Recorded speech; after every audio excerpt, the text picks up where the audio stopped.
अरे लो, यहाँ पे आए थे। अरे, अरे मैं नहीं था यहाँ पे। अरे मैं था ही नहीं यहाँ पे। क्यों झूठ बोल, अरे वो मैं नहीं था, 7 8 टीचर्स बैठे थे।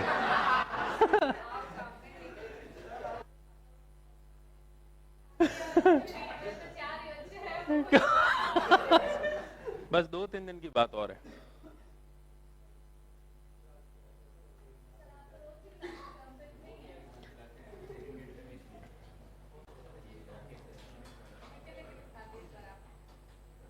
हे भगवान।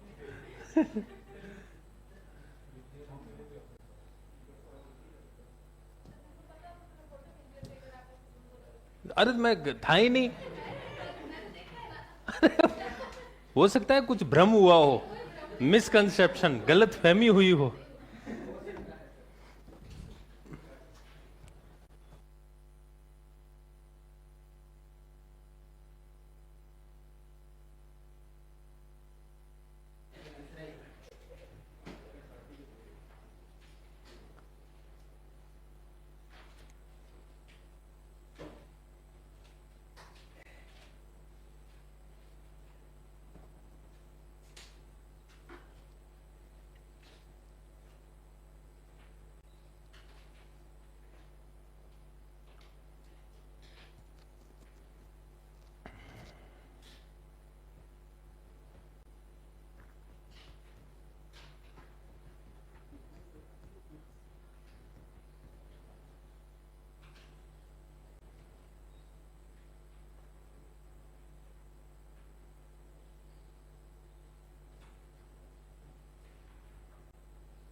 लिख लिया सबने?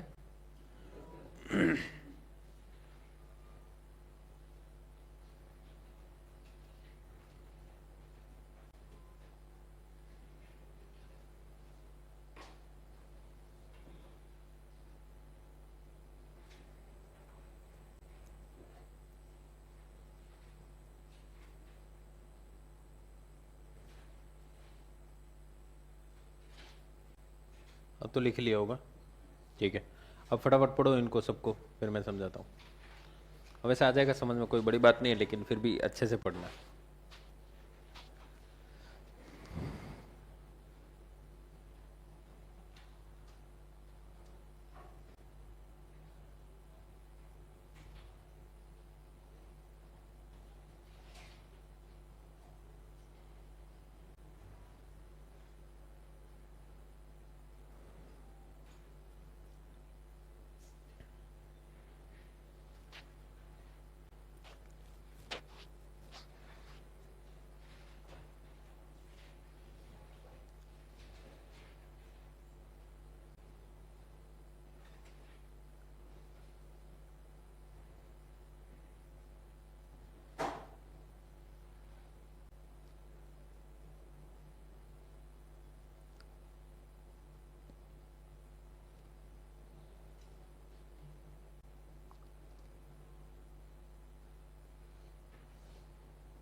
लिख लिया सबने? पढ़ भी लिया? ठीक है, बंद करो।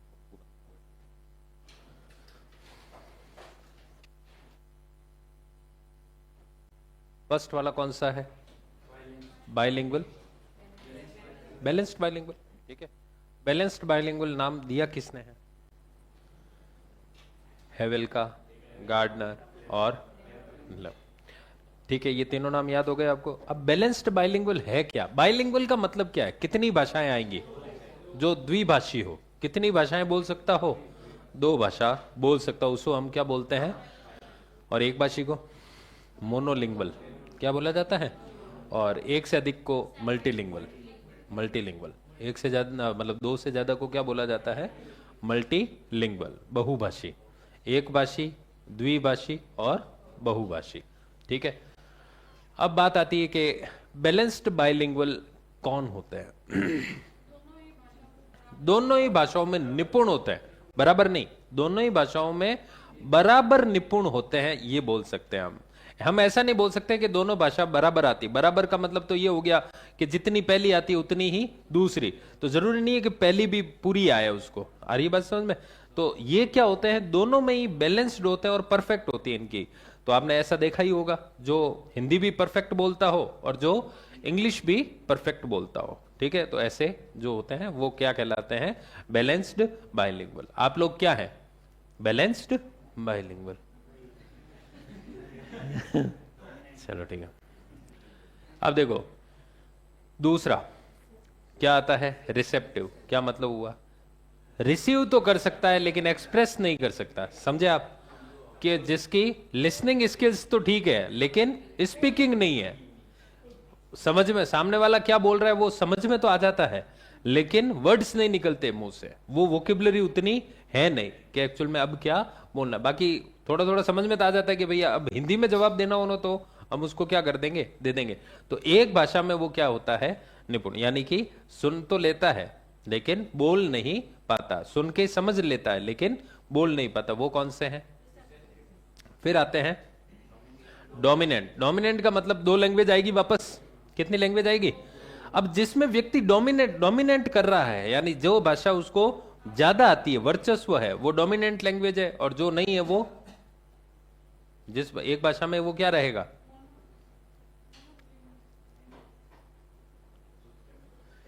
एक भाषा में डोमिनेट करता है तो दूसरी कौन सी भाषा हो जाएगी उसकी? न्यूट्रल कैसे होगा ये देखो।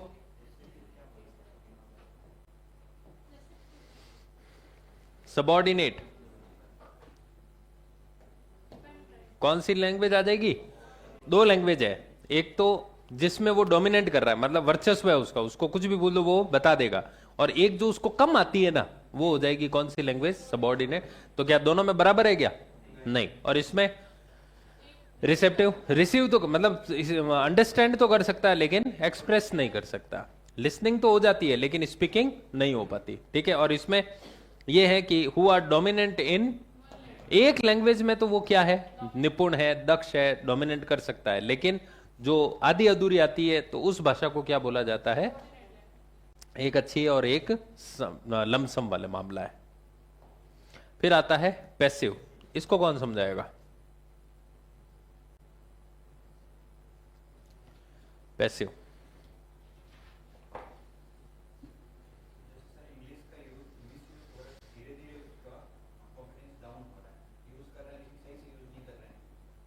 और कुछ?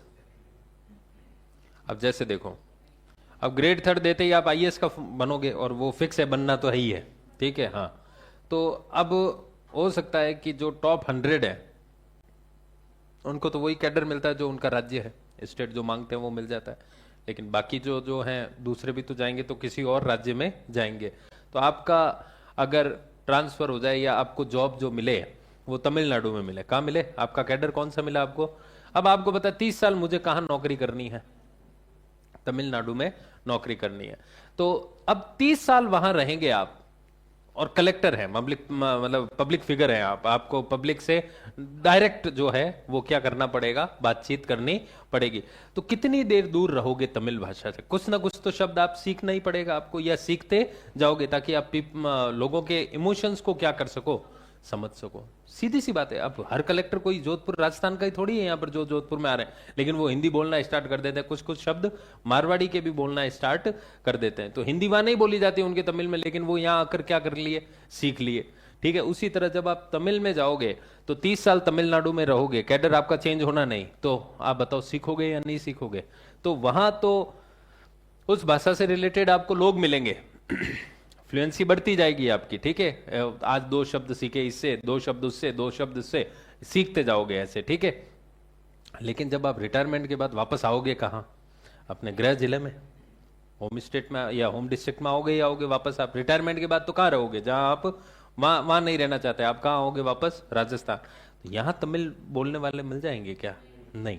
तो धीरे धीरे क्या होगा, जब कोई भाषा हम छोड़ देते हैं ना बोलना, तो उसके शब्दों को भूलना स्टार्ट कर देते हैं। जनरल वर्ड्स तो नहीं भूलेंगे हम, लेकिन जो हम एक अच्छा खासा व्यक्ति से बात करनी हो तो हम उसके शब्द क्या हो जाएंगे, भूल जाएंगे। अगर आपको 2-4 भाषाएं आती है और 2 भाषाओं का तो अच्छे से यूज हो रहा है, लेकिन 2 भाषाओं का अच्छे से यूज नहीं हो रहा, तो एक बात जो 2 भाषाएं वो तो याद रहेंगी आपको, क्योंकि उनका क्या हो रहा है, लगातार प्रयोग हो रहा है। जैसा होता है ना मैथ्स की 4 एक्सरसाइज है, 2 एक्सरसाइज तो हम बहुत अच्छे से, टीचर ने तो चारों पढ़ाई आपको, लेकिन 2 का तो हम क्या कर रहे हैं, लगातार रिवीजन कर रहे हैं, और 2 का रिवीजन नहीं कर रहे हैं। तो अटकेंगे, मामला अटकेगा या नहीं अटकेगा, जो एग्जाम में क्वेश्चन आने लायक है वो अटक जाएगा वहां पर, ठीक है। तो वो यहां पर है। तो जब हम किसी और भाषा को सीखने के बाद उस भाषा को बोलना क्या कर देते हैं, बंद कर देते, तो वो उनके वर्ड्स, उस भाषा से रिलेटेड वर्ड्स हमारे दिमाग से निकलना स्टार्ट हो जाते हैं। फिर वो बोल हम जब जरूरत होती है ना तब हमें याद नहीं आते, ठीक है। कभी कभी आप देखो, हम अपने बेस्ट फ्रेंड का नाम भी भूल जाते हैं कभी, या कभी 2-4 दिन मिले उससे और एकदम से कोई पूछे कि उसका दोस्त का क्या नाम है या क्या उस जगह का नाम है, तो हम बोलते हैं अरे यार अभी याद था, अभी एकदम से क्या हो गया है, भूल गया। कभी कभी मारवाड़ी में बोले तो चुकड़ जाते हैं हम, होता है कि नहीं होता है, कभी कभी जो है याद है, हम उसके साथ रहते हैं, लेकिन एकदम से पापा पूछ ले और हम दबाव में हैं तो भूल जाते हैं, नाम भूल जाते हैं कि यार अभी तो इसके साथ था, एकदम से क्या हुआ, नाम भूल, या किसी का गांव का नाम क्या हो जाते हैं, भूल जाते हैं। हाँ तो एकदम से वो हो जाता है ना कि डपाचूक हो जाते हैं वो एकदम से कि भूल गए। तो वही वाला मामला किसमें, तो वो क्या कहलाता है, पैसिव, सॉरी पैसिव या रिसेसिव, और एक थी रिसेप्टिव। दोनों में डिफरेंस समझ में आया।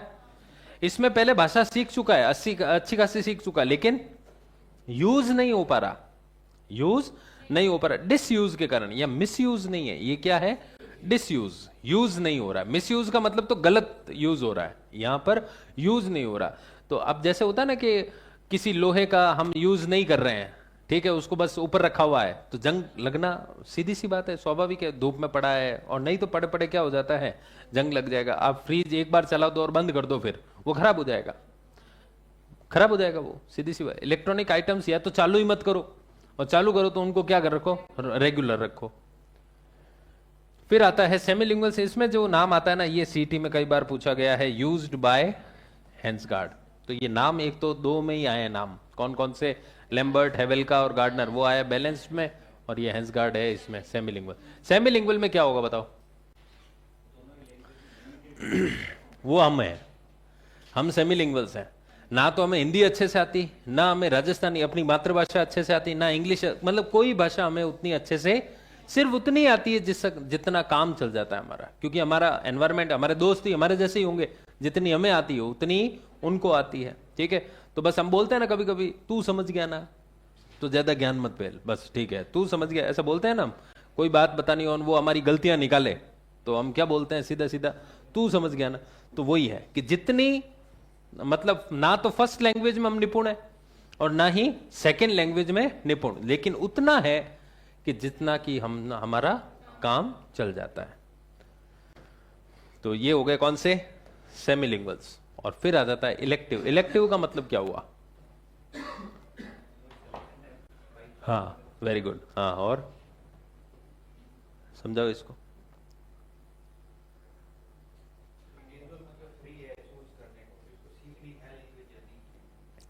आपके ऊपर कोई दबाव नहीं है, आई बात। जैसे रीट में आपके ऊपर दबाव सिर्फ दो भाषा का है, कोई भी अपनी मन मर्जी से लो, लेकिन लेनी कितनी है, तो वो तो आप मन मर्जी से ले रहे हो।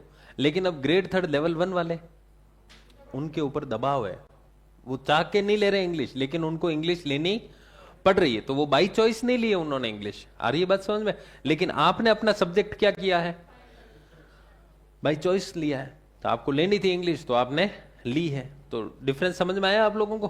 तो ये जो है, ये क्या है, इलेक्टिव बाइलिंगुअल्स। इसमें व्यक्ति अपनी रुचि अनुसार क्या करता है, भाषा को चूज करता है, और सिर्फ रुचि के लिए, कोई एग्जाम के लिए, किसी दबाव के लिए नहीं। सिर्फ आपने ऐसे व्यक्ति सुने भी होंगे जिनको 10 भाषाएं आती है, 12 भाषाएं आती है, वो अलग अलग भाषाएं बोलते हैं। किसी को जानवरों की भाषा आनी है, स्टार्ट हो जाती है, किसी को पक्षियों की भाषा आनी है स्टार्ट, क्योंकि उसमें वो क्या ले रहा है बंदा, रुचि ले रहा है, इंटरेस्ट। क्या पक्षी हमारे इर्द गिर्द नहीं बोलते हैं? क्या बोलते हैं, लेकिन हम ज्यादा ध्यान देते ही नहीं, क्यों, हमारा इंटरेस्ट ही नहीं है, ठीक है। और जिन जो लेते हैं तो वो डेली उनको क्या करेंगे, मॉर्निंग में ऑब्जर्व करेंगे, नाइट में ऑब्जर्व करेंगे, तो उनको पता चल, 10 दिन ऑब्जर्व करो तो आपको पता चल जाए, ये आवाज निकाल रहा है इसका मतलब ये हो रहा है, ये आवाज निकाल रहा है इसका मतलब ये हो रहा है। तो वो चीजें क्या होनी, और किसी किसी के मुंह से तो सेम वैसी भाषा निकलनी भी स्टार्ट हो जाती है। बिल्ली की भाषा तो आप में से भी आधे निकाल लोगे, होती है कि नहीं होती है, तो वो निकल जाती है। तो ये बाइलिंगुअल समझ में आ गया आपको? पहला था हमारा होम लैंग्वेज, उसमें आ गया बाइलिंगुअल्स। बाइलिंगुअल्स कितने पढ़े हमने? 6 पढ़ लिए। पहला बैलेंस, दूसरा है कौन सा, रिसेसिव, रिसेप्टिव, फिर आया डोमिनेंट, पैसिव, और फिर आ गया सेमीलिंगुअल्स, और फिर आ गया इलेक्टिव बाइलिंगुअल्स।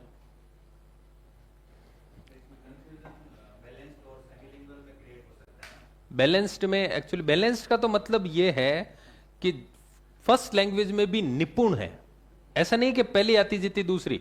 फर्स्ट लैंग्वेज में भी क्या है, निपुण है, दक्ष है, मतलब एकदम परफेक्टली भाषा के हिसाब से LSRW पूरा क्या है, अच्छा है। और दूसरा सेमीलिंगुअल्स। सेमीलिंगुअल्स में क्या है, ना तो फर्स्ट में निपुण है और ना ही सिर्फ उतना ही आती है जितने से उसका क्या चल जाता है, काम चल जाता है। आई बात समझ में? अब जैसे पंजाबी होते हैं, कुछ कुछ बातें तो हमें आई जाती है ना, तुसी की हाँ की कर रहे हो, तो अब ये क्या पूरी आ गई है क्या, लेकिन इतना बोल के और फिर हम अपने टोन में आ जाते हैं। चलिए अब नेक्स्ट, नहीं नेक्स्ट नहीं, अब उससे पहले मल्टीलिंगुअलिज्म, ये पढ़ना है ना, पहले तो इसको पढ़ो।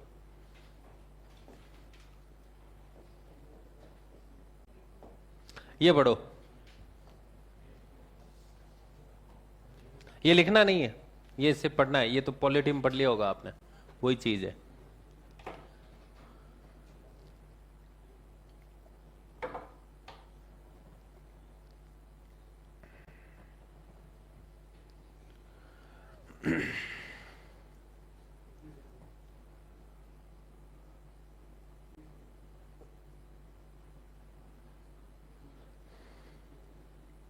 पॉलिटी वाला ही तो है।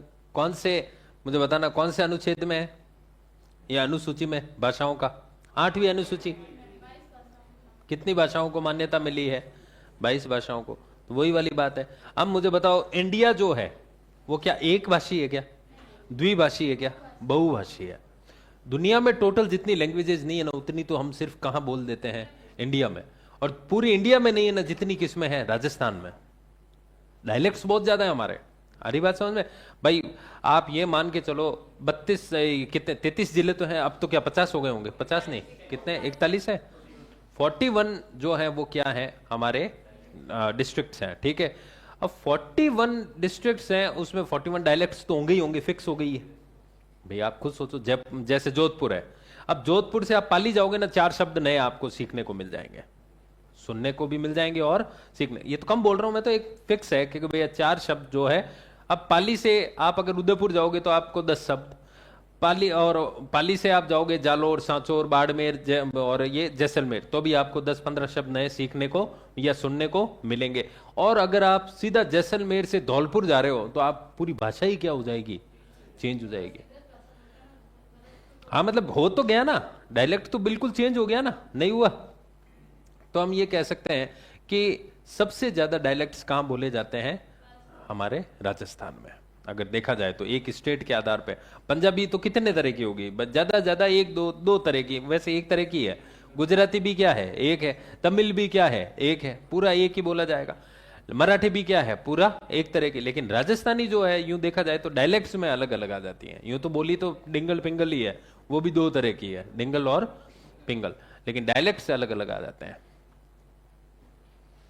तो 8वीं अनुसूची शेड्यूल में ये तो समझ में आएगा, ये तो आपने पढ़ा ही होगा ना, या पहले नहीं पढ़ा है कभी, पॉलिटी नहीं है आप लोगों के, पढ़ा है ना, हाँ। अच्छा, भाषा साहित्य, हाँ बिल्कुल। मल्टीलिंगुअलिज्म ये लिखना है आपको।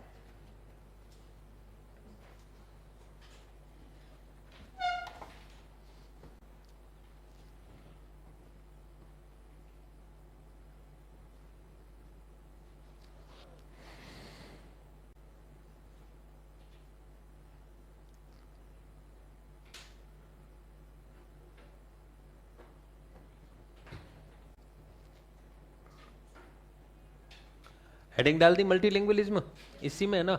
ऊपर पोलीग्लॉट भी लिख देना। पोलीग्लॉट का भी मतलब होता है जो 2 से ज्यादा भाषाएं जानता हूं, ये वन वर्ड है मल्टीलिंगुअलिज्म के लिए, पोलीग्लॉट।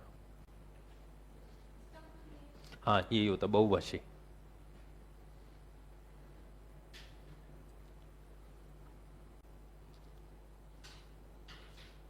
वन हुई स्पीक्स मैनी लैंग्वेजेस, तो उसके लिए हम मल्टीलिंगुअल का भी यूज कर सकते हैं और पोलीग्लॉट का भी।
लिख लिया सबने? लिख रहे हो?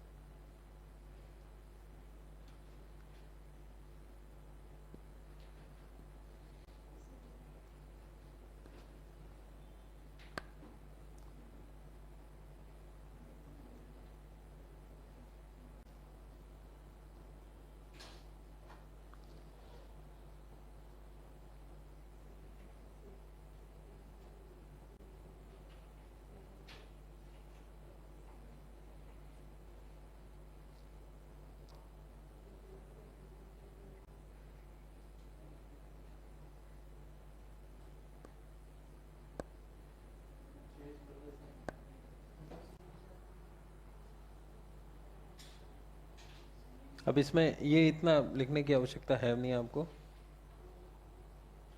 सिर्फ ये लिख लो, मल्टीलिंगुअलिज्म हैज वेरियस एडवांटेजेस, ये यहां तक।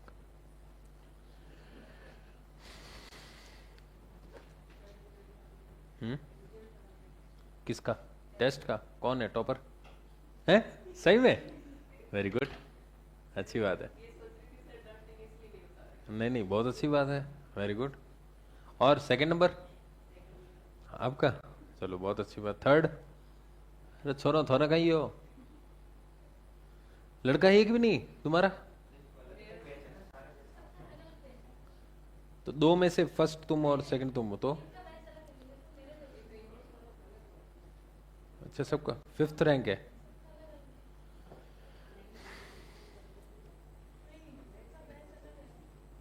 इंग्लिश में भी पूरा सबका अलग अलग आएगा क्या ऐसे?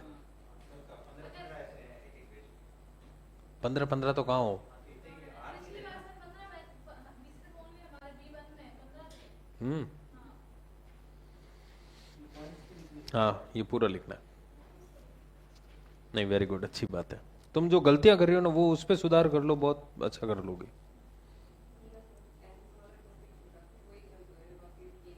तुम्हारा भी अच्छा है।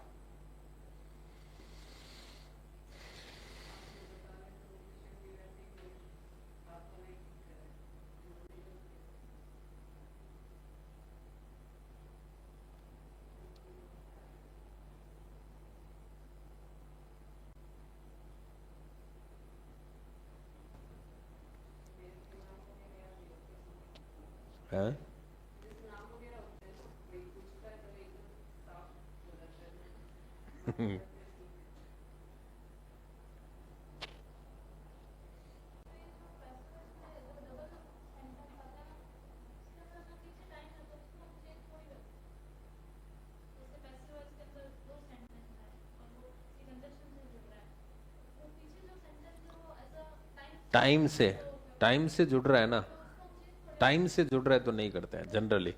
इसमें चेंज कर दे, बाकी जनरली नहीं होता है। कौन सा?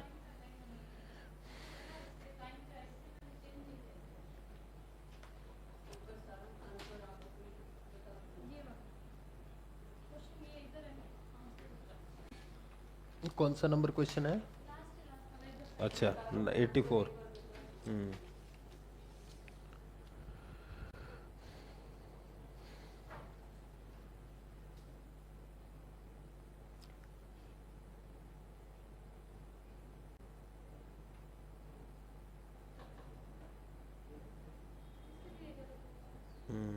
अरे ये क्वेश्चन ये दिया हुआ है, ये सेम आरपीएससी में भी आया हुआ और उन्होंने भी चेंज कर दिया, इसीलिए ये यहाँ पर होना नहीं चाहिए। लेकिन अब मैं कह रहा हूँ ना, इनका भरोसा नहीं है, क्या करें अब।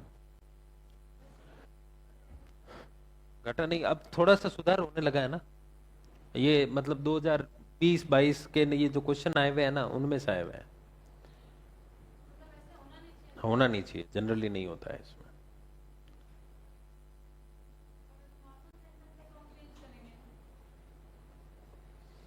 एंड से जुड़ा है ना, तो चेंज कर दो, कोई दिक्कत नहीं है।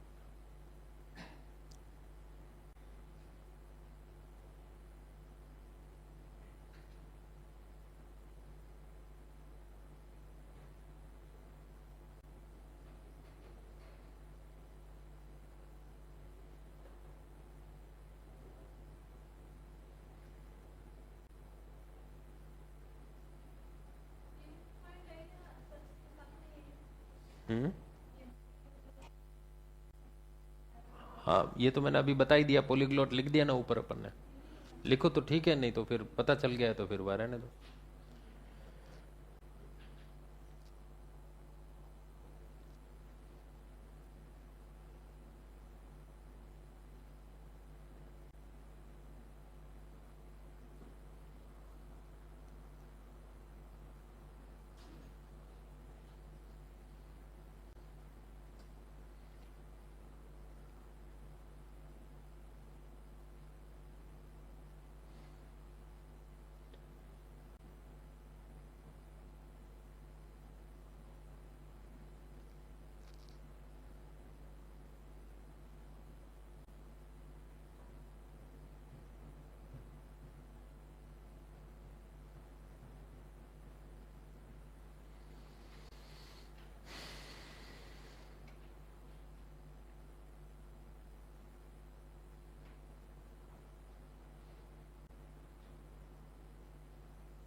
लिख लिया सबने?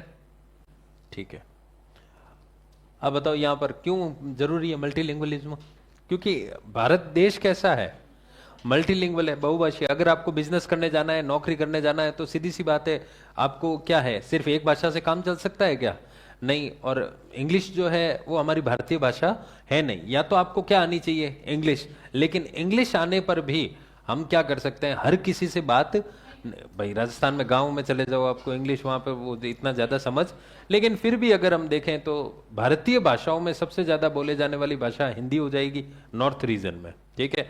और हमें तो आती वैसे ही क्या है, हिंदी आती है। तो कॉमनली अगर देखा जाए ना, तो फॉरेन लैंग्वेज के रूप में, जो कि अब नहीं है फॉरेन लैंग्वेज, तो इसलिए कौन सी भाषा आकर बैठ गई, इंग्लिश। इतनी सारी भाषाएं बोले जाने के बावजूद भी भारत में सबसे टॉप मोस्ट पे कौन सी भाषा है, इंग्लिश है। एक फॉरेन लैंग्वेज जो कि बाहर से आई, किसी और के साथ आई है, और आज भारत में सबसे ज्यादा बोले जाने वाली भाषा अगर है तो वो कौन सी भाषा है, इंग्लिश भाषा है। और इतनी कोई भी बोली नहीं जाती। अब जैसे बंगाली को भी इंग्लिश तो आती होगी, लेकिन राजस्थानी को इंग्लिश, ये सॉरी बंगाली नहीं आती, हर किसी को नहीं आती। जो बंगाल में काम कर रहे हैं उनको तो आती है, लेकिन आपको आती है क्या अभी बंगाली? नहीं।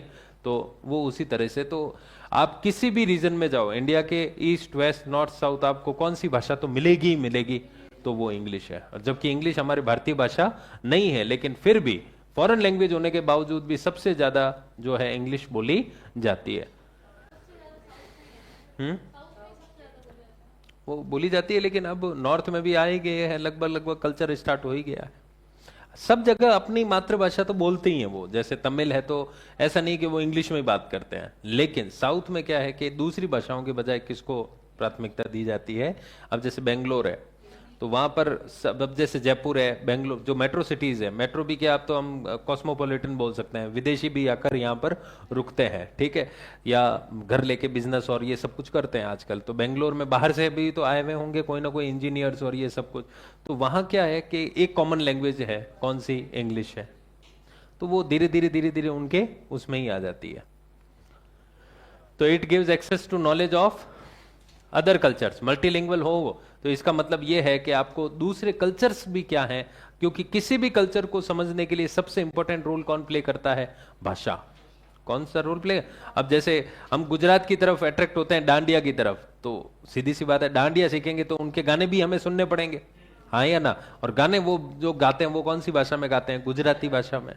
आई बात समझ में? तो गुजराती भाषा, जब भाषा ही आ गई है तो फिर हम उस कल्चर की तरफ क्या हो रहे हैं। अब भांगड़ा करते हैं तो डांस कोई ये तो हो नहीं सकता कि राजस्थानी भाषा पे गाने पे भंगड़ा कर रहे हो, नहीं, ढोल पे करते हैं हम, ठीक है। तो ढोल पे तो राजस्थानी भी हो सकती है, यहाँ तो कोई भाषा यूज ही नहीं हो रही ना, मैं तो भाषा की बात कर रहा हूँ, ठीक है। अब डांडिया ढोल पे नहीं कर सकते हम, सीधी सी बात है, वो एक कोई ना कोई रिदम चाहिए होता है। अब जैसे कोई भी घूमर, अब घूमर के लिए कोई ना कोई रिदम चाहिए होता है, आपको कोई ना कोई गाना चाहिए होगा वहां पर, है।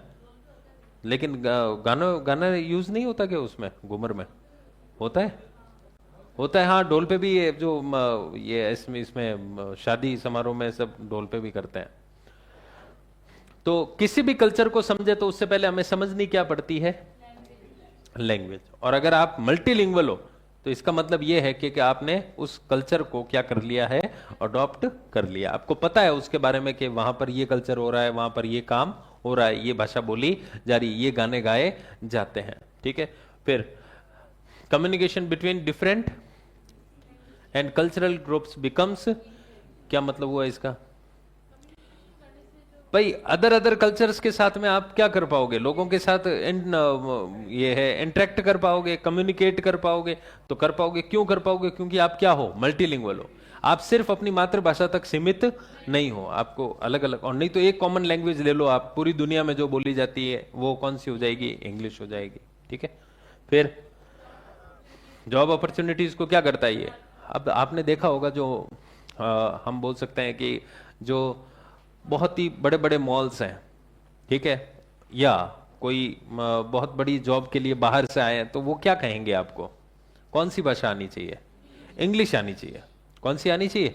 इंग्लिश। या तो एक कोई कॉमन हो, हिंदी भी आती है आपको, अच्छी बात है, लेकिन जब तक इंग्लिश नहीं आती ना तब तक वो आपको काम पे रखते नहीं। क्यों? क्योंकि वहां कम्युनिकेशन चाहिए, और कम्युनिकेशन होगा तो अब जैसे सपोज करोगे एयरटेल है या जियो है, अब इनमें तो क्या रहता है, जो कॉल सेंटर पे जाएंगे तो हर जगह बात करनी पड़ेगी, हर जगह बात करनी पड़ेगी, तो कॉमन एक लैंग्वेज तो होनी चाहिए। या तो आपको हर जो है स्टेट की भाषा है आपको, और या फिर कौन सी लैंग्वेज आए, एक ऐसी भाषा जो क्या हो, सब में कॉमन हो, और वो कौन सी हो गई है? इंग्लिश। हिंदी हर जगह कॉमन नहीं है, क्योंकि हिंदी हर जगह लागू नहीं हो रही है। नॉर्थ रीजन में चलो ठीक है, नॉर्थ रीजन तक है, साउथ में नहीं है। तो अब जियो के ये आती, इतनी नहीं आती उनको। हाँ, तो वो हम बोल सकते हैं कि जैसे उनकी इंग्लिश तो नहीं है, वो तमिल है तो तमिल वाली है, तमिल के बाद में सेकंड लैंग्वेज इनकी इंग्लिश हो जाती है। कौन सी? वो फर्स्ट लैंग्वेज, होम लैंग्वेज, वो सब कुछ वही होता है। फर्स्ट लैंग्वेज का मतलब यही है जो हमने माता से सीखी है। हाँ, ऑफिशियल आप बोल सकते हो उधर। और फिर a broader world view is acquired through, यानी कि दुनिया से हम अगर एक्सपोज होना चाहते हैं, दुनिया में एक्सप्लोर होना चाहते हैं, तो फिर मल्टीलिंगुअल हमें होना ही पड़ेगा। या तो एक कोई कॉमन ऐसी भाषा है जो पूरी दुनिया में कॉमन बोली जाती हो, नहीं तो फिर अलग अलग भाषाओं का भी हमें क्या हो, ज्ञान हो। तो अभी बात हो रही है किसकी? मल्टीलिंगुअल। इसका मतलब दो से ज्यादा क्या आती है आपको? भाषाएं आती है। तो आप अपनी बातचीत में कभी भी पीछे नहीं रहोगे, अपने विचारों को एक्सप्रेस करने में कभी पीछे नहीं रहोगे। आप खुद सोचो, आपको हिंदी आती है, इंग्लिश आती है बहुत अच्छे से, ठीक है, फ्रेंच आती है, जर्मन आती है, फ्रेंच भी बहुत ज्यादा बोली जाती है पूरी दुनिया में, ठीक है, तो इंग्लिश आती है, तो आप हर किसी से क्या कर सकते हो? चाइना जाओगे तो कम्युनिकेट कर लोगे, मतलब दुनिया के किसी भी कोने में जाओगे आप कौन सी भाषा से कम्युनिकेट कर सकते हो? इंग्लिश से कर सकते हो, कहीं ना कहीं वो जो है मिल जाएगा। फ्रेंच नहीं आती है, लेकिन मैं तो एक मेरे फ्रेंच फ्रेंच कुछ नहीं, जर्मन वर्मन कुछ नहीं। और ये हो जाएगा मल्टीलिंगुअल। क्या बोला जाता है? पोलीग्लॉट, बहुभाषी, जिसको दो से ज्यादा भाषाएं आती है। तो मल्टीलिंगुअल क्यों होना चाहिए भारत में, ये समझ में आ गया आपको? कारण क्या है? सबसे जरूरी है, देखो बिजनेस करने इधर उधर तो जाना ही पड़ेगा हमें, या नहीं जाना पड़ेगा? जाना पड़ेगा। तो हमें या तो एक कोई कॉमन भाषा है, नहीं तो फिर हम मल्टीलिंगुअल्स हो। क्या हो? मल्टी, क्योंकि बाइलिंगुअल से भी काम, और बाइलिंगुअल भी हो तो एक ऐसी भाषा लो जो कॉमन हो, हर जगह काम आ जाए। ठीक है, तो ये था हमारा होम लैंग्वेज। कल क्वेश्चंस करेंगे हम इससे रिलेटेड। आज हम स्टार्ट कर देते हैं। हमारा लास्ट टॉपिक कौन सा बचा है? प्रिंसिपल्स। बस ये इतना ही है, इसमें ज्यादा है नहीं। अब आप हेडिंग डालो प्रिंसिपल्स ऑफ टीचिंग इंग्लिश।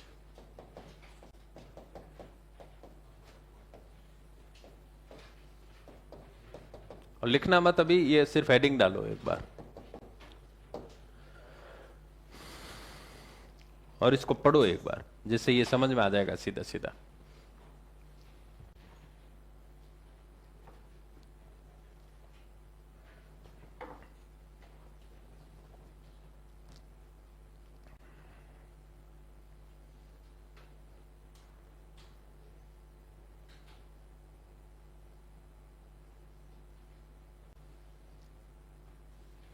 और फिर अपने शब्दों में समझाना मुझे, पढ़ना अच्छे से।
पढ़ दिया सबने?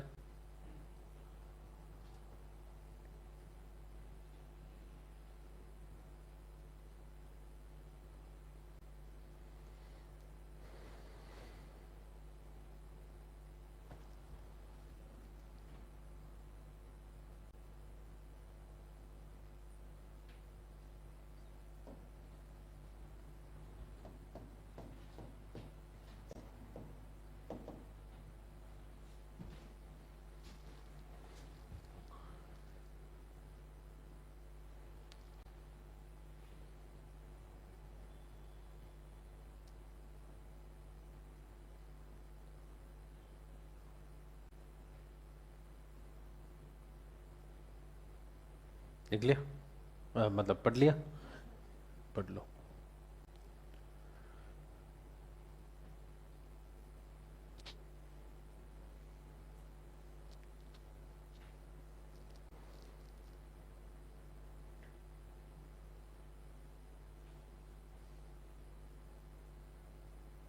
पढ़ लिया? अब मुझे बताओ, क्या समझ में आया या नहीं आया? ये प्रिंसिपल सिद्धांत समझ में आया? यानी किसी भी भाषा को सीखने का पहला सिद्धांत ही क्या है? नेचुरलनेस।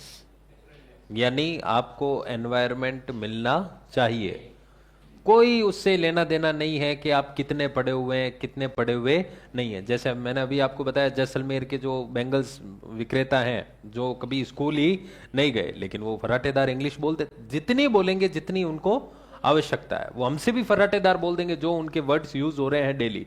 ठीक है, आई बात समझ में? तो क्यों? क्योंकि उनको क्या मिल रहा है? एनवायरमेंट। वो अंग्रेजों के इर्द गिर्द ही बैठे हैं।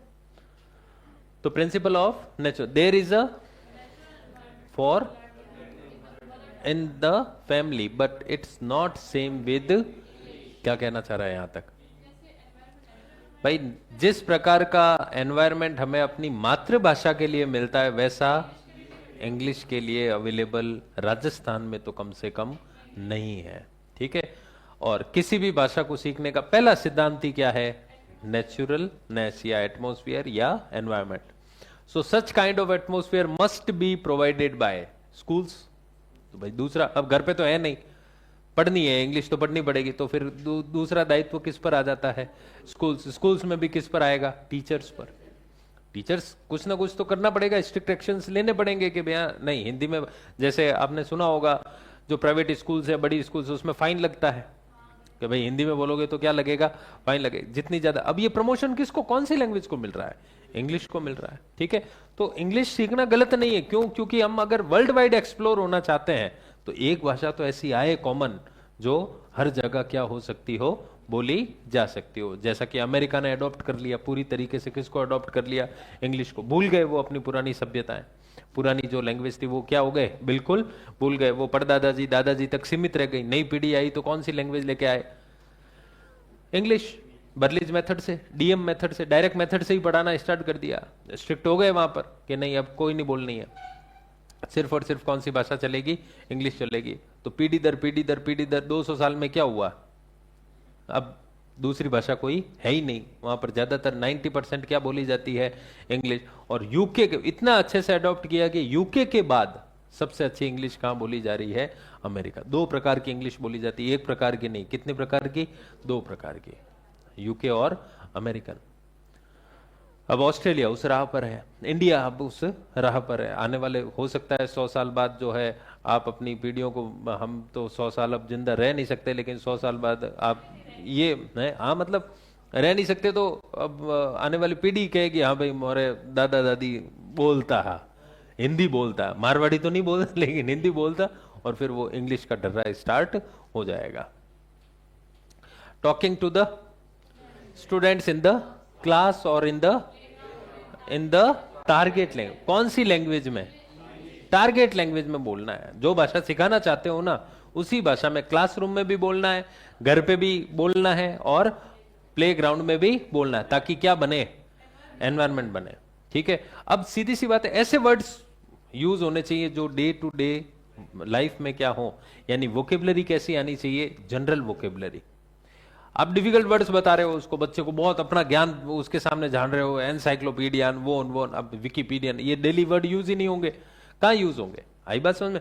तो पहले ऐसे वर्ड्स का इस्तेमाल करना है। पहले तो डे टू डे लाइफ में यूज हो रहे हैं ना, तो वो बच्चे का मेंटल एज भी क्या कर देगा, बढ़ा देगा।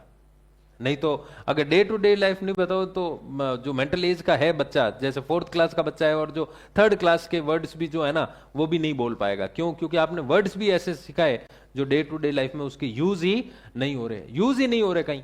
तो वो सिर्फ क्या है, रटाफिकेशन है। और रटाफिकेशन जो है ज्यादा दिनों तक चलेगा। जैसे हमने अभी पढ़ा था एक रिसेप्टिव बाइलिंगुअल्स, पैसिव, याद है? लैप्स होते जाएंगे, जब बोला ही नहीं जा रहा है तो भूल जाएंगे वो, सीधी सी बात। अरेंजिंग, लेकिन कौन सी लैंग्वेज में? Target language. फिर motivating students to conversate with the and other students, लेकिन कौन सी लैंग्वेज में? टारगेट। तो क्योंकि हमें क्या बनाना है, एनवायरमेंट बनाना है। फिर teacher should concentrate on developing, तो मुझे बताओ कौन सी स्किल पर जोर देंगे? एलएस पर, लिसनिंग। और भाई एल तो आएगा ही ना पहले, जब तक सुनोगे नहीं, जब तक आप एक अच्छा श्रोता नहीं हो तब तक एक अच्छा वक्ता हो नहीं सकते। तो वो आ जाएगा एल और एस, ठीक है। फिर करेक्ट, उच्चारण करेक्ट होना ही होना हमारा। आप देखोगे फोनेटिक्स में 99.99% वर्ड्स हम क्या बोलते हैं, गलत। हरी बात समझ में? अब वहां एग्जाम में भी कोई इतने, अब 10 लाख वर्ड्स हैं। कितने वर्ड्स हैं? 10 लाख से ज्यादा वर्ड्स हैं। सारे के सारे तो यहां लिखवा नहीं सकते हम, इतने पूछे भी नहीं। जनरल वर्ड्स क्या हैं, पूछे जाते हैं। आज से आज तक हम देखें तो बड़े से बड़ा वर्ड जो आया है वो एजुकेशन आया है। कौन सा आया है? एजुकेशन, फोनेटिक्स में। हाँ बस नॉलेज बड़ा नहीं है उससे, एजुकेशन में ज्यादा है। Syllables, 5 syllabic word, 6 syllabic word. ये क्या कह रहा है? जनरल वोकेब, मैंने बताया आपको डे टू डे लाइफ वाली वोकेबलरी आनी चाहिए। फिर sentence should be considered as a unit of, sentence आना चाहिए, वर्ड नहीं, शब्द से शब्द का नहीं, पूरा के पूरा वाक्य क्या होना चाहिए, ट्रांसलेट होना चाहिए। L1 से L2 यानी MT से टारगेट लैंग्वेज, पूरा के पूरा सेंटेंस क्या आना चाहिए, उसको कन्वर्ट करना आना चाहिए। फिर ग्रामर शुड बी टॉट, यानी पहले एक्सप्लोर करने दो, आप बच्चे को एग्जाम्पल दो और फिर उसको बोलो कि बताओ। अब जैसे हमने लिखे थे ना पहले, बॉय, काउ, ये सब किसके एग्जाम्पल्स हैं? कॉमन नाउन के। ताजमहल या कोई विवेक या अभिषेक, ये सब नाम किसके हैं? प्रॉपर। अब जैसे एग्जाम्पल दी, फिर मैंने आपको बोला था कि बताओ इसकी डेफिनेशन बनाओ आप खुद से, क्या हो सकती है, इन दोनों में डिफरेंस क्या है। तो एक्सप्लोर करोगे आप, माइंड एक्टिविटी स्टार्ट होगी यहां से। और जैसे ही मैं दे दूंगा, पहले नियम बता दूं और फिर हाथों हाथ एग्जाम्पल बता दूं, तो ये तो क्या हो गई, स्पून फीडिंग हो गई है। तो वैसे पढ़ाना दोनों तरीके से चाहिए, इंडक्टिवली भी और डिडक्टिवली। कभी आप पहले एग्जाम्पल दो, फिर रूल लिखाओ, कभी आप रूल लिखवा दो और फिर एग्जाम्पल दे दो। और ये क्या है? ये तो वही है जनरल वोकेबलरी। तो बताओ नेचुरलनेस में समझ में आया या नहीं आया? पक्का आ गया? तो इसी तरह के है, लेकिन क्वेश्चन सिर्फ 3 प्रिंसिपल में से जनरली पूछा जाता है। वो है, एक तो कोरिलेशन विद लाइफ, ऐसे ही वर्ड जो डे टू डे लाइफ में क्या होते हो, यूज होते हो। दूसरा आता है ग्रेडेशन, तीसरा आता है सिलेक्शन, और चौथा आता है प्रेजेंटेशन। चौथा कौन सा आता है? स्कूल में भी जनरली यही ही ज्यादातर लागू होते हैं। पहला कोरिलेशन विद लाइफ यानी डे टू डे वोकेबलरी, तीसरा प्रेजेंट करना, टीचर कैसे प्रेजेंट करेगा, आप प्रेजेंट कैसे करोगे अपने मटेरियल को, उस पर भी तो डिपेंड करता है। क्यों? क्योंकि ज्यादा से ज्यादा बच्चों को क्या करना है, सिखाना है। अब वो आपके ऊपर है। ऑडियो विजुअल एड्स का यूज करो बहुत ज्यादा, जैसे हमने पैनल का यहां पर यूज किया, ठीक है। आप भी क्या करो, वहां पर पैनल हो तो पैनल का यूज करो, नहीं तो चार्ट्स लेके जाओ। क्या लेके जाओ? चार्ट्स। तो जो बच्चा एक डायरेक्टली नोट्स बनाता है ना, उससे अच्छा क्या है, जब उसको दिखता है, विजिबल होता है, विजुअल होता है वो चीज, तो वो ज्यादा उसके दिमाग में जाती, फिर वो भूलना थोड़ा मुश्किल हो जाता है उसके लिए। तो ऑडियो विजुअल एड्स का यूज करो, एनवायरमेंट नेचुरल होना चाहिए। तो ये प्रेजेंटेशन का। तो आप पहले यूं करो, कोरिलेशन पहले वो लिख लो, कोरिलेशन विद जो इंपॉर्टेंट है, उसके बाद में हम देखेंगे। चलो सबसे पहले तो ये लिख दो, प्रिंसिपल ऑफ ऑर्डर। ये तो पता ही है आपको, LSRW, यहां से स्टार्ट कर दो और फिर लिख देना principle of correlation with life.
लिख लिया सबने?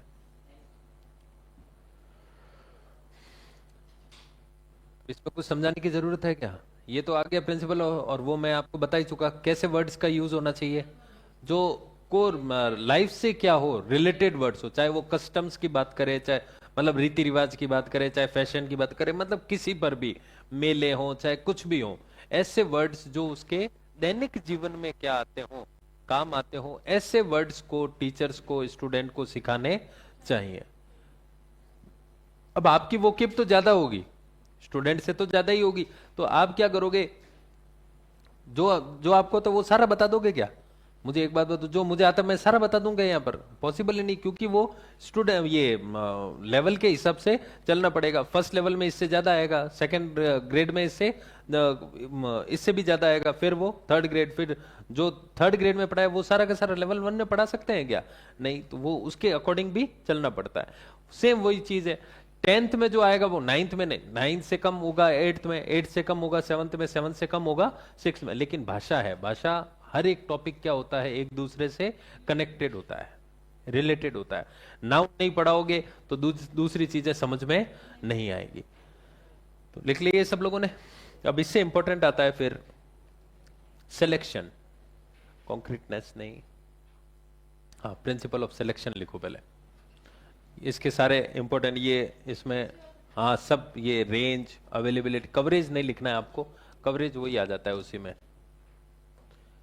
पॉइंट लिख देना भले रेंज ऑब्लिक कवरेज, लेकिन कवरेज की बात वही है। और फिर आ जाएगा टीचेबिलिटी और लर्नेबिलिटी। ये सारे के सारे पॉइंट्स किसके हैं? सिलेक्शन के हैं। और सिलेक्शन का मतलब क्या हुआ बताओ तो? सिलेक्शन का मतलब क्या हुआ, जो मैंने अभी थोड़ी देर पहले आपको बताया। आप क्या फर्स्ट क्लास में पूरा मैटर सेलेक्ट कर दोगे क्या?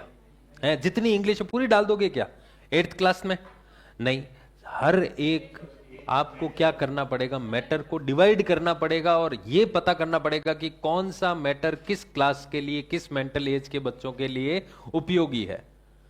आई बात समझ में? सिंपल कंपाउंड कॉम्प्लेक्स आप सेकंड क्लास में नहीं डाल सकते, और नाउन को आप ट्वेल्थ क्लास में नहीं डाल सकते, सीधी सी बात है। क्यों? क्योंकि ये अलग ही मामला हो जाएगा पूरा। नाउन पहले आएगा, फिर आप उसको प्रोनाउन पढ़ाओगे, फिर क्या पढ़ाओगे, वर्ब पढ़ाओगे, उसके बाद एडवर्ब आएगा, एडजेक्टिव आएगा, इस तरह से चलेंगे हम। ठीक है, लिख लो। इनमें से क्वेश्चन आते हैं, ये नाम याद रखना सारे।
लिख लिया सबने?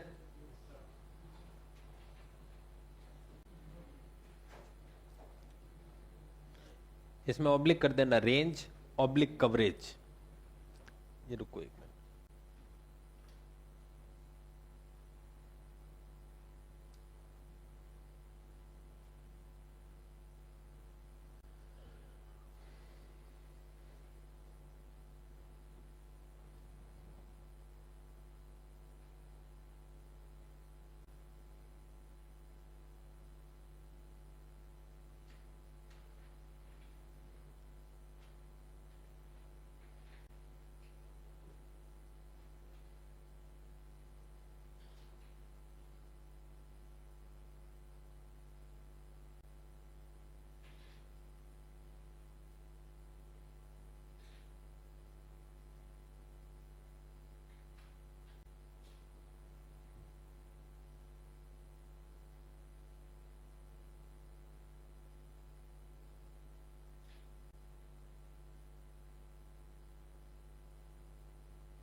टीचिंग मेथड में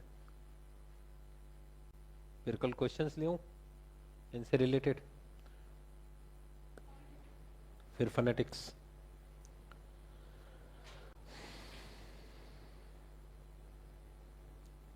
थोड़ा सा पढ़ के आ जाना, इवोल्यूशन है, जीटीएम है, ये मतलब जो भी है अपने मेथड्स, सीएलटी और ये सारे।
चाक होता ही हो तो यूं बोलते हैं हम। चौक का तो वो होता है CHOWK, जैसे मोती चौक और होता है ना, वो वाला।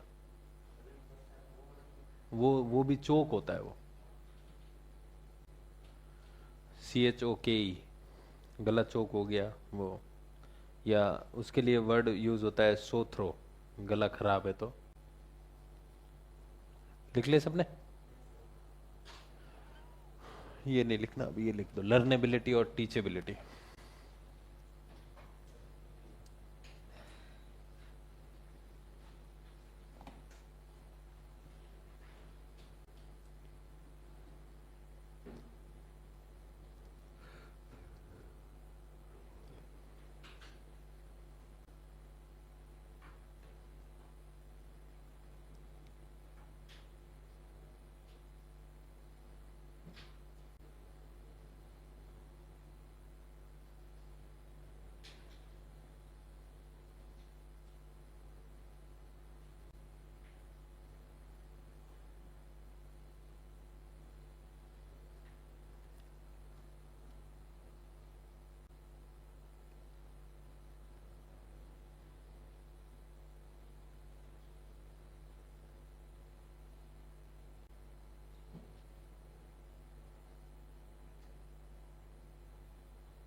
नहीं, ये अभी नहीं लिखना, बाद में लिखूंगा, पहले मेन मेन लिख लेते हैं।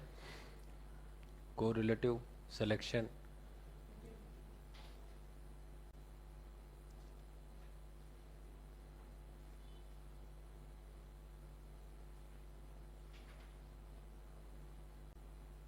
लिख लिया सबने? ये लिख रहे हो? लिख लो।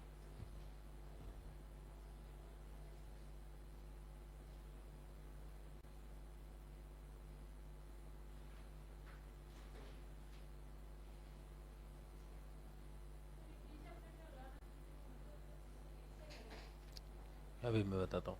टीचेबिलिटी और एक है इजी टू टीच, एक है इजी टू लर्न। अब मैं बताऊंगा अभी। लिख लिया सबने? ठीक है, बाकी है या लिख लिया? बाकी है, लिख लो।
लिख ले सबने? है? कौन सा? नहीं, प्रिंसिपल ऑफ प्रैक्टिस नहीं। ठीक है, अब ध्यान देना, देखो ये बात आती है किसकी? प्रिंसिपल ऑफ सिलेक्शन, यानी कैसा मटेरियल सेलेक्ट करना है उस पर आधारित है। क्योंकि आजकल आप देखोगे तो बहुत सारा मटेरियल, अब जैसे हिस्ट्री है, क्या एक ही क्लास में पूरा सब कुछ हो सकता है क्या? फर्स्ट क्लास में पूरी दुनिया की हिस्ट्री पढ़ाई जा सकती है क्या? तो उनको क्या कर दिया गया है? बांट दिया गया है, डिवाइड कर दिया गया है। अब ये कौन सा मैटर कौन सी क्लास में आना चाहिए, ये कौन डिसाइड करता है? क्या आप लोग जाते ही डिसाइड कर दोगे क्या? नहीं। तो जो 30-30 साल के एक्सपीरियंस हो चुका है, जिनको जिनको पता है कि हाँ भाई अब जो है मैटर थोड़ा इस क्लास में ये आना चाहिए, इस क्लास में ये आना चाहिए, वो सेलेक्ट करते हैं। और लगातार उनका क्या करना पड़ता है? अपग्रेडेशन। क्यों? क्योंकि दुनिया के सामने, हाँ, तो उसमें कौन है फिर बैठे? कौन है? जिनको एक्सपीरियंस है भाई, वो एक्सपीरियंस होल्डर ही तो वो करेंगे, वो कि भाई जो टीचर रह चुके हैं या आरएएस हो, जो किससे रिलेटेड है, या आईएएस हैं, जो पढ़े लिखे लोग हैं, जिनको पता है कि भैया फर्स्ट क्लास में इतना काफी, सेकंड क्लास में इतना काफी। अब जो हमारे पिताजी के टाइम फर्स्ट क्लास में था, क्या आज भी फर्स्ट क्लास में उतना ही है क्या? तो इनका लगातार ग्रेडेशन भी होता है। क्या होता है? तो ग्रेडेशन और सिलेक्शन समझ में आ गया। मटेरियल कौन सा सेलेक्ट करना है और कब उस मटेरियल को ग्रेड अपग्रेड करना है, ये कौन बताता है? ग्रेडेशन बताता है। और सेलेक्ट कौन सा करना है, ये कौन बताता है? अब सिलेक्शन में सबसे पहले आता है ऐसे वर्ड्स को यूज करना है जिनकी फ्रीक्वेंसी क्या हो? बहुत ज्यादा हो, यानी कि जो हर जगह यूज होते हो। जैसे fan, television, bag, chair, goggles, spectacles. अब स्पेक्टेकल कोई छोटी भी स्पेलिंग नहीं है, लेकिन जब डेली यूज में होगा तो वो बच्चे को इजी लगेगा। वाटरमेलन, फ्रूट्स में जो भी है, मैंगो, एप्पल, नाइफ, ठीक है, या जिंजर, ये ऐसे वर्ड्स जो आते हैं क्योंकि वो डेली लाइफ में, उसकी डेली लाइफ में घूमेंगे, वो किचन में जाएगा तो इन चीजों को देखने को मिलेगा। तो ऐसे वर्ड्स हमें बताने होंगे जिनका रिपीटिशन क्या हो? ज्यादा हो। फ्रीक्वेंसी का मतलब क्या हुआ? जो फ्रीक्वेंटली यूज्ड वर्ड्स हैं उनका जो है यूज होना चाहिए। फिर सिलेक्शन किस पर आधारित है? इनके ये पॉइंट्स हैं। तो पहला तो फ्रीक्वेंसी हो जिन वर्ड्स की, दूसरा जिनका रेंज या कवरेज ज्यादा हो। रेंज या, जैसे मैं वर्ड लिख रहा हूं मैंगो,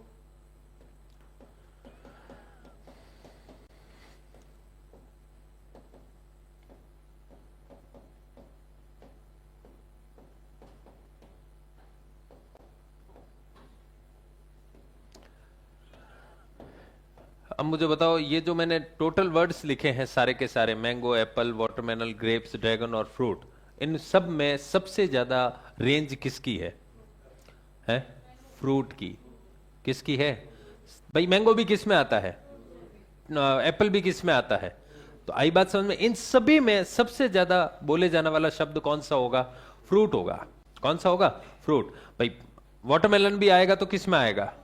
जब बोला जाता है ना कि कुछ फ्रूट्स ले आना, बोलते हैं ना कि कोई भी कुछ फ्रूट्स ले आना, ये नहीं बोलते कुछ एप्पल्स, वो तो एक अलग ही हो गया, पूरा पर्टिकुलर ही बना दिया हमने, लेके ही क्या आना है? एप्पल।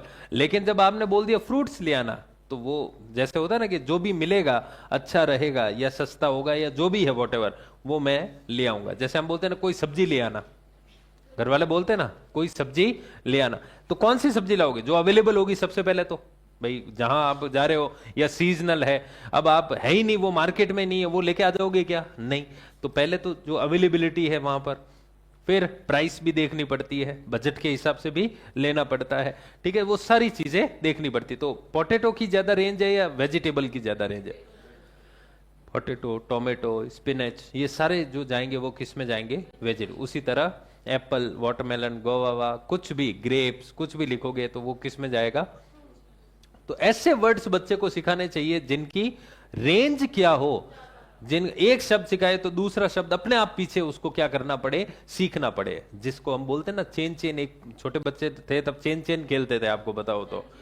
आ रही है बात समझ में? तो वो क्या है, एक शब्द से दूसरा शब्द, दूसरे शब्द से तीसरा शब्द, अपने आप बच्चा क्या करे? जिज्ञासुवश उसे क्या करे?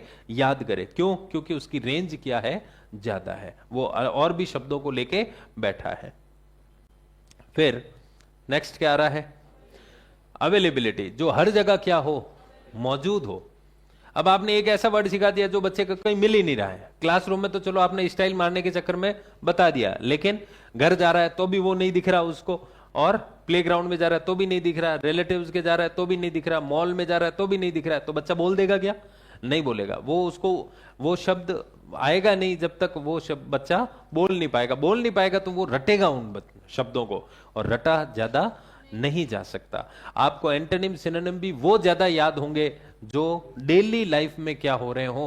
यूज हो रहे हो। एक दिन तो आप रट लोगे उनको, चलो बैठ लिया, आज आप गुस्सा आ गया आपको कि 100 तो याद करूंगा ही करूंगा मैं, पूरा दिन खराब हो भले ही, लेकिन अगले दिन, 2 दिन, 3 दिन उनको यूज नहीं करोगे ना तो वो सब मिक्स हो जाएंगे पहली बात तो, और फिर धीरे धीरे धीरे धीरे हफ्ते भर बाद पता चलेगा सारे के सारे क्या हो गए?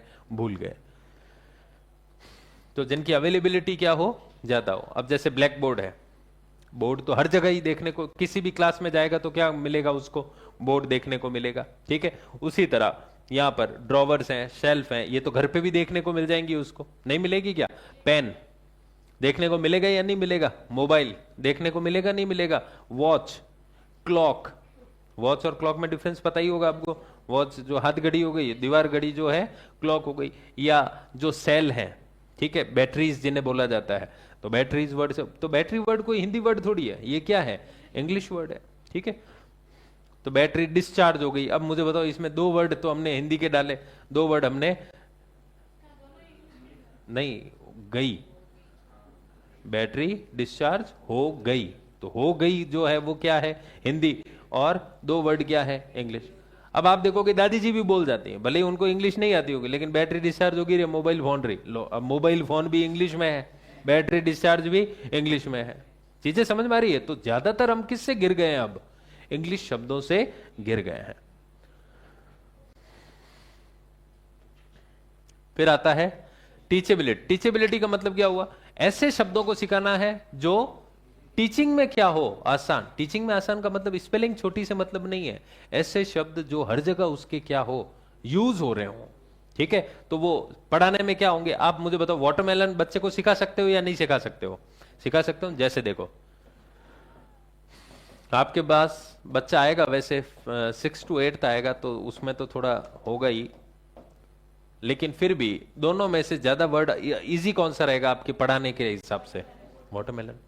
क्योंकि आप उसको 10 तरीके से बता सकते हो, लाके बता दोगे, ठीक है, अनुवाद करके बता दोगे, डीएम से भी बता सकते हो, ऑडियो विजुअल एड्स का यूज करके भी बता सकते हो, प्रैक्टिकली बता सकते हो, खुद बना के बता सकते हो। आई बात समझ? अल्टीमेटली बच्चा समझेगा या नहीं समझेगा?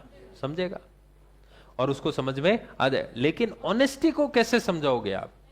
नहीं बता पाओगे, उसको प्रैक्टिकली बता ही नहीं पाओगे आप। मैंने तुम्हें 10 रुपए दिए, नहीं 11 रुपए दिए, वो दे ले, पाचा क्यों लो हमें? तो मतलब एक वो चीज समझ में आ रही है? तो उसमें क्या होगा कि ऑनेस्टी, आप डायरेक्टली वर्ड, यही चीज बताई जाएगी कॉन्क्रीट वाले में। कॉन्क्रीट और एब्स्ट्रैक्ट, ये वर्ड कैसा है? कॉन्क्रीट। और ये वर्ड कैसा है? इसीलिए कहा जाता है एब्स्ट्रैक्ट से कॉन्क्रीट नहीं जाना है, कॉन्क्रीट से, क्योंकि कॉन्क्रीट उसके लिए क्या है? नोन है, और एब्स्ट्रैक्ट उसके लिए क्या है? अननोन है। आप उसको अंधेरा वर्ड दिखा तो सकते हो, मतलब ऐसे फील करवा सकते हो, टच नहीं करवा सकते। करवा सकते हो क्या? तो वो वाली बात है। तो आप मुझे बताओ, दोनों में से स्पेलिंग किसकी छोटी? लेकिन सीखने में, सिखाने में वर्ड कौन सा? वाटरमेलन। 10 तरीके से आप उसको क्या कर सकते हो, ये याद करवा सकते हो। ठीक है, तो यहां पर टीचेबिलिटी का मतलब ये हो गया कि जो इजी हो पढ़ाने में, और पढ़ाने का मतलब स्पेलिंग छोटी नहीं, जो उसके डेली लाइफ में क्या होते हो, यूज होते हो, तो वो पढ़ाने में भी आसान है। मेहनत आप 1% करोगे, बाकी मेहनत कौन करेगा? स्टूडेंट कर लेगा। और अगर ये वर्ड सिखाओगे तो 99% मेहनत किसको करनी पड़ेगी? आपको। और वो एक कितनी परसेंट मेहनत करेगा? 1%। क्यों? सीखेगा ही नहीं वो। आई बात समझ? फिर आप झल्ला जाओगे। तो झल्ला जाओगे, इसका मतलब ये मामला क्या हो रहा है? टीचर की तरफ से क्या है?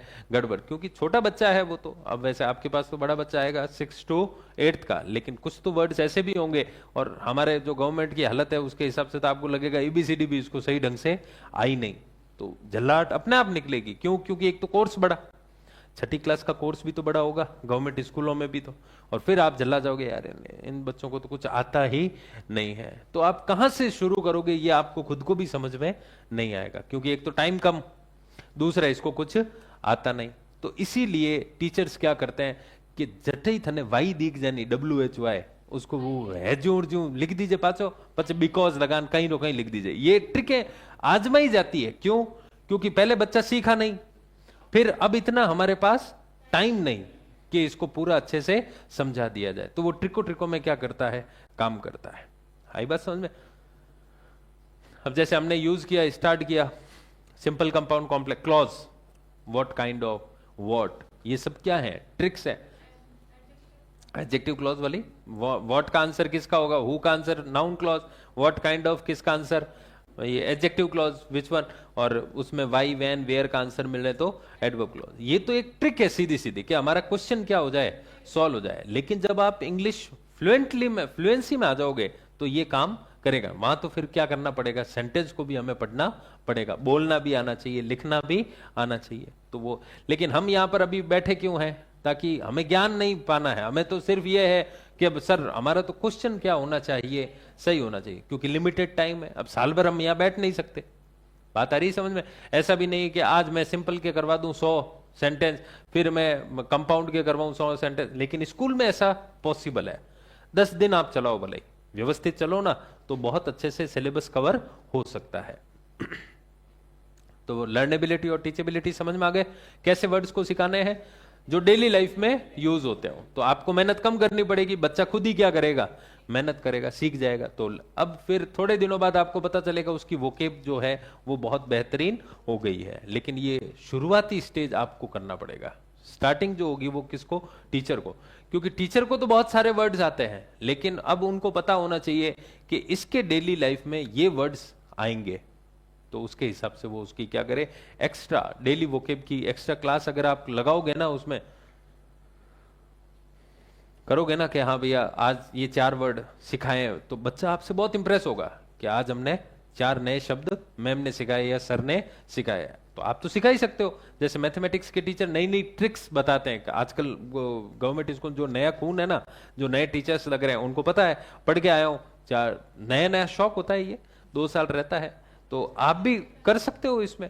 और जिसमें अगर रुचि है कि मुझे भी सीखना ही है नए शब्द, तो आप डेली भले 2 दिन 1 वर्ड, दो 1 वर्ड लेके गए, 2 एंटोनिम लेके गए, 2 सिनोनिम्स लेके चले गए, 2 ग्रामर के आर्टिकल्स के रूल लेके चले गए, कुछ नया बता दिया, और ये बताते हुए कि बेटा वो तो आ गया तुम्हें, ये तुम्हारे काम का नहीं है, लेकिन एक्स्ट्रा पढ़ो। तो वो बच्चा पढ़ेगा अपने आप। अब फिर आता है इंपॉर्टेंट इसके बाद लर्नेबिलिटी। ये हो गया ना, टीचेबिलिटी और यानी जो शब्द पढ़ाने में आसान है तो वो बच्चे के क्या होगा? सीखने में भी क्या होगा? आसान। यानी ऐसे वर्ड सिखाने हैं जो बच्चे के लिए सीखने में क्या हो? आसान। फिर से इसमें गलतफहमी ये मत पालना कि स्पेलिंग छोटी होगी। स्पेलिंग छोटी नहीं, जो उसके डेली लाइफ में क्या होते हो। अब जो फ्रिक्वेंटली यूज होगा वर्ड, फ्रिक्वेंटली यूज होगा, वो पढ़ाने में भी आसान है और पढ़ने याद रखने में भी आसान है। फिर कौन आता है? और अभी सेकंड ग्रेड में नहीं, इस नहीं, पिछली सेकंड ग्रेड में फोनेटिक ग्रुपिंग और ग्रामेटिकल ग्रुपिंग में से क्वेश्चन बना था। सीधा पूछ लिया था कि बताओ ये पैटर्न ग्रुपिंग, एक एग्जांपल दे दिया, इन द कॉर्नर या इन द क्लास या इन द गार्डन, ये कौन से प्रिंसिपल को करता है डिफाइन? तो वो कौन सा प्रिंसिपल है? Principle of gradation. और प्रिंसिपल ऑफ ग्रेडेशन में भी कौन सा है? फोनेटिक है या ग्रामेटिकल है? और ग्रामेटिकल में भी कौन सा? पैटर्न है या फ्रेज है? ये फ्रेज है, इन द क्लास, इन द, नहीं सॉरी, हाँ, ये जो आ जाएगा वो किस में आ जाएगा? फ्रेज ग्रुपिंग में। ये मैं अभी बता दूंगा, आप तो पहले एक बार लिखो ये प्रिंसिपल ऑफ ग्रेडेशन।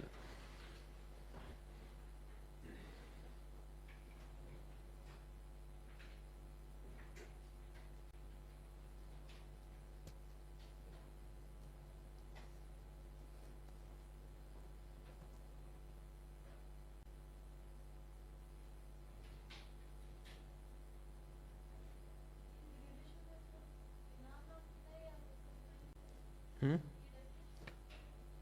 हाँ, ये लिखनी, इससे पता चले कौन सा आइटम कब आता है।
हाँ दोनों ही है। ग्रामेटिकल ग्रुपिंग में दो ग्रुपिंग है, पैटर्न और फ्रेज। ये अभी बता दूंगा पैटर्न कैसे है, फ्रेज कैसे है।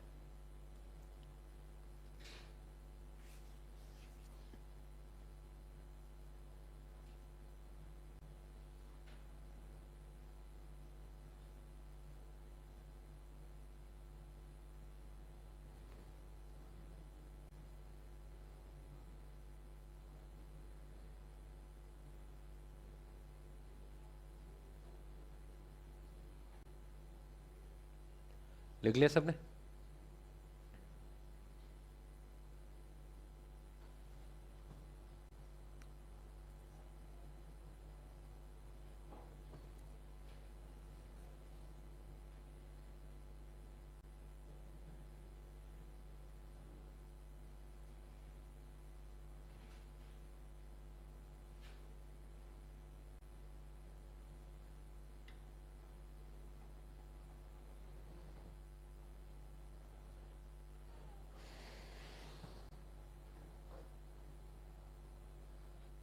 चलो कोई ना, बाकी का